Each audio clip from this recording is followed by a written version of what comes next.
അപ്പോൾ നമ്മൾ ചൂണ്ടയിടാനായിട്ട് ഇറങ്ങിയപ്പോഴാണ് ഒരു ചേട്ടന് അവിടെ നിന്ന് വല വീശുന്നത് കണ്ടത്. നമുക്ക് കണ്ടപ്പോൾ ഒരു കൗതുകം തോന്നി നമ്മൾ വീഡിയോ എടുത്തതാണ്. അപ്പോൾ ചെറിയ ചാലിൽ നിറയെ മീനുകളുള്ളൊരു സ്ഥലമായിരുന്നു. നമ്മൾ ഫ്രോഗ് കാസ്റ്റ് ചെയ്യാനായിട്ട് വന്ന അപ്പോഴാണ് ഈ സംഭവം കണ്ടത്. അപ്പോൾ നിങ്ങളെക്കൂടെ ഒന്ന് കാണിച്ചേക്കാമെന്ന് വെച്ചു. അപ്പോൾ ആ വല വീശി കഴിഞ്ഞപ്പോൾ വലയ്ക്കകത്ത് അത്യാവശ്യം നല്ല രീതിയിൽ മീനൊക്കെ കയറിയിട്ടുണ്ട്.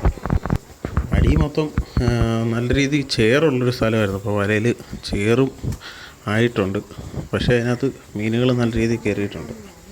അപ്പോൾ നിങ്ങൾ നമ്മുടെ ചാനൽ ആദ്യമായിട്ടാണ് കാണുന്നതെങ്കിൽ നമ്മളിടുന്ന വീഡിയോസ് നിങ്ങൾക്ക് ഇഷ്ടമാവുകയാണെങ്കിൽ നമ്മുടെ പേജ് ഒന്ന് ഫോളോ ചെയ്യാൻ മറക്കരുത്. അതേപോലെ ഈ വീഡിയോ ഇഷ്ടമായാൽ ലൈക്ക് ചെയ്യാനും ഷെയർ ചെയ്യാനും മറക്കരുത്. ഇതേപോലുള്ള ഫിഷിംഗ് വീഡിയോസ് നമ്മുടെ ചാനലിൽ ഇനിയും അപ്ലോഡ് ചെയ്യുന്നതായിരിക്കും. യൂട്യൂബിലാണ് നമ്മുടെ വീഡിയോ നിങ്ങൾ കാണുന്നതെങ്കിൽ നമ്മുടെ ചാനലൊന്ന് സബ്സ്ക്രൈബ് ചെയ്യാനും മറക്കരുത്. അങ്ങനെ കുറച്ച് നേരത്തിന് ശേഷം വല പതുക്കെ വലിച്ച് കയറ്റാൻ തുടങ്ങിയിട്ടുണ്ട്.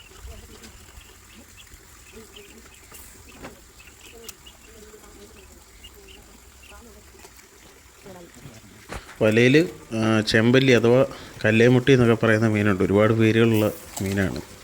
അതും പിന്നെ വരാലും കാരിയും അങ്ങനെ ഒത്തിരി മീനുകൾ കയറിയിട്ടുണ്ട്.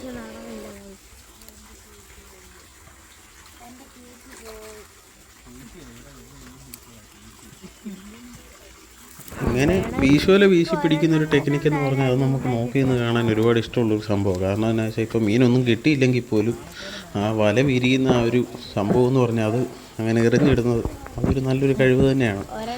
അപ്പോൾ സംഭവം ചേറ് അത്യാവശ്യം കുത്തിക്കളയുന്നു. കാരണം നല്ല രീതിയിൽ ആ വലയ്ക്കകത്ത് ചേറ് കയറിയിട്ടുണ്ട്. അങ്ങനെ നമ്മുടെ വല പൊക്കി കരയിലോട്ട് എടുത്തിട്ടുണ്ട്. അതിനകത്ത് അത്യാവശ്യം മീനുകളും ഉണ്ട്.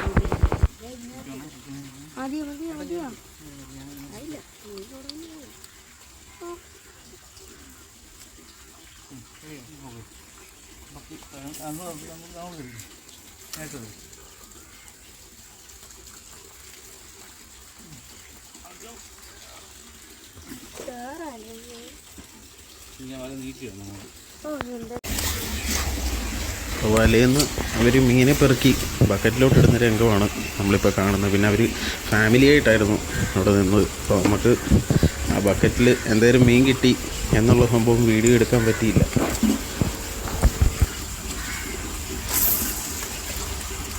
ഇതേപോലുള്ള കിടിലം ഫിഷിംഗ് വീഡിയോസുമായിട്ട് നമുക്ക് വീണ്ടും കാണാം.